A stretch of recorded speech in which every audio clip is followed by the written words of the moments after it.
എല്ലാരെയും കാണാൻ നല്ല ഭംഗിയുണ്ട് കേട്ടോ യൂണിഫോമില്. എല്ലാരും ഭക്ഷണമൊക്കെ കഴിച്ചായിരുന്നോ?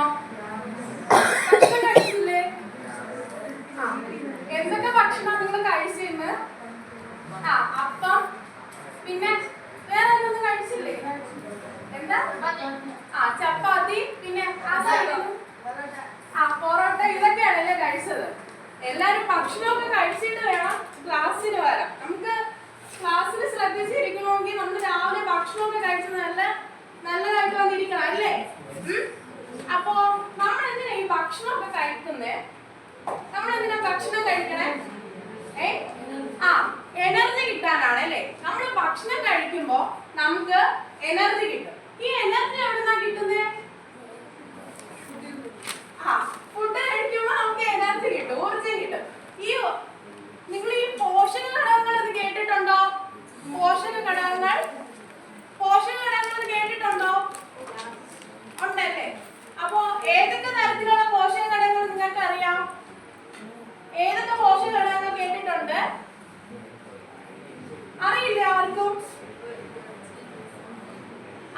അതൊക്കെ ഭക്ഷണ സാധനങ്ങളാണ്. ഏതൊക്കെ പോഷക ഘടകങ്ങൾ ഉണ്ടെന്ന് അറിയാവോ? സ്റ്റാർച്ച്, പിന്നെ അന്നജം, പ്രോട്ടീൻ, കാർബോഹൈഡ്രേറ്റ്, ഇതെല്ലാം എന്താണ്? ഓരോ വിറ്റാമിനുകൾ, ഇതെല്ലാം എന്താണ്? പോഷക ഘടകങ്ങളാണ്. അപ്പോ ഈ പോഷക ഘടകങ്ങൾ കിട്ടുന്നത് നമുക്ക് അറിയാം ഭക്ഷണത്തിൽ നിന്നുമാണ്. എന്നാൽ ഈ അന്നജം എവിടെ നിന്ന് കിട്ടുന്നു എന്ന് അറിയാമോ? അന്നജം ഏത് ആഹാരം കഴിക്കുന്നതിൽ നിന്നാണ് നമുക്ക് അന്നജം കിട്ടുന്നത്? അരി ആഹാരം കഴിക്കുന്നതിലൂടെ നമുക്ക് എന്ത് കിട്ടുന്നു? അന്നജം കിട്ടുന്നു. അപ്പൊ ഈ പ്രോട്ടീൻ ഒക്കെ എവിടെ നിന്ന് കിട്ടും?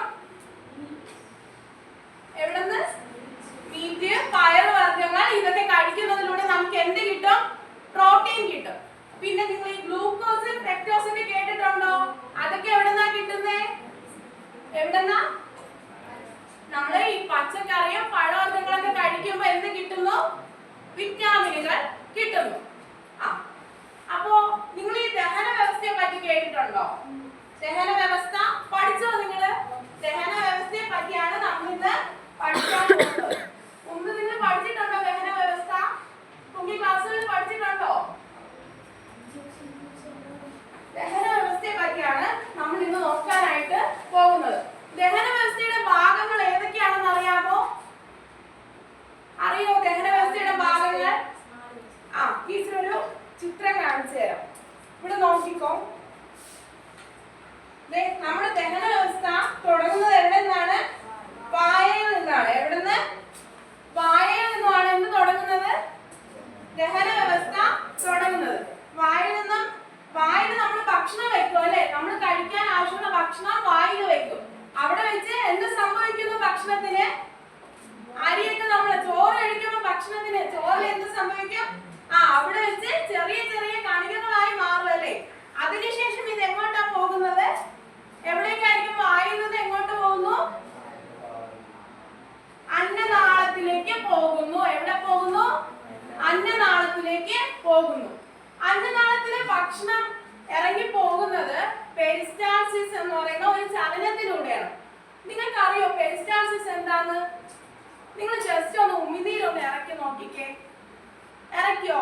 അപ്പൊ ഇങ്ങനെ പോകുന്നത് നിങ്ങൾക്ക് അറിയാൻ പറ്റുന്നുണ്ടോ? ആ ഒരു ചലനത്തെയാണ് നമ്മൾ എന്തെന്ന് പറയുന്നത്? പെരിസ്റ്റാൾസിസ് എന്ന് പറയുന്നത്. അന്നനാളത്തിലെത്തിയ ഭക്ഷണം പിന്നെ ആമാശയത്തിലേക്ക് പോകുന്നു. എവിടേക്കാണ് എത്തുന്നത്? ആമാശയത്തിലേക്ക് എത്തുന്നു. ആമാശയത്തിൽ നിന്ന് പിന്നെ എങ്ങോട്ടേക്ക് പോകുന്നു? ആമാശയത്തിൽ നിന്ന് ഭക്ഷണം എങ്ങോട്ടേക്കാ പോകുന്നത്? ചെറുകുടൽ. ചെറുകുടലിൽ നിന്ന് അടുത്ത് എങ്ങോട്ടാ പോകുന്നത്? വൻകുടൽ. അപ്പോ ഇതാണ് നമ്മുടെ ദഹന വ്യവസ്ഥയുടെ ഭാഗങ്ങൾ.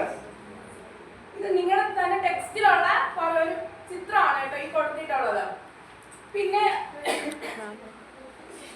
നിങ്ങൾ പിന്നെന്താ ഈ പശു, ആട് പോലുള്ള ജീവികളൊക്കെ ഇങ്ങനെ വിശ്രമിക്കുന്ന സമയത്ത് അയവിറക്കുന്നത് കണ്ടിട്ടുണ്ടോ? അയവിറക്കും അല്ലേ അവര്? എന്തിനായിരിക്കും ഇങ്ങനെ അയവിറങ്ങുന്നതെന്ന് അറിയോ? എന്തിനാ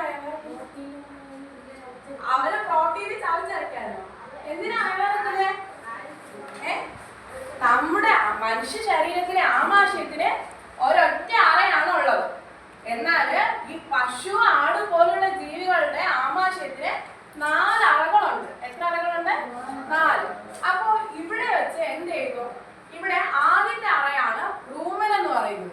ഇവിടെ ഭക്ഷണം ആദ്യം എത്തുന്നത് റൂമനിലേക്കാണ് അവർ കഴിക്കുമ്പോൾ. അവിടെ വെച്ച് എന്ത് ചെയ്യുന്നു? ഭക്ഷണത്തെ ഇങ്ങനെ അവിടെ വെച്ച് ഗ്രൈൻഡ് ചെയ്യപ്പെടുന്നു. അല്ല, ഭക്ഷണം അവിടെ നിന്നും എവിടേക്ക് വരുന്നു? വായ്ഭാഗത്തേക്ക് വരുന്നു. അവിടെ വെച്ച് എന്ത് ചെയ്യുന്നു? ചവച്ചരക്കപ്പെടുന്നു. അങ്ങനെയാണ് ഈ മൃഗങ്ങളിൽ ദഹനം നടക്കുന്നത്. മനസ്സിലായോ ദഹന വ്യവസ്ഥ? മനസ്സിലായോ?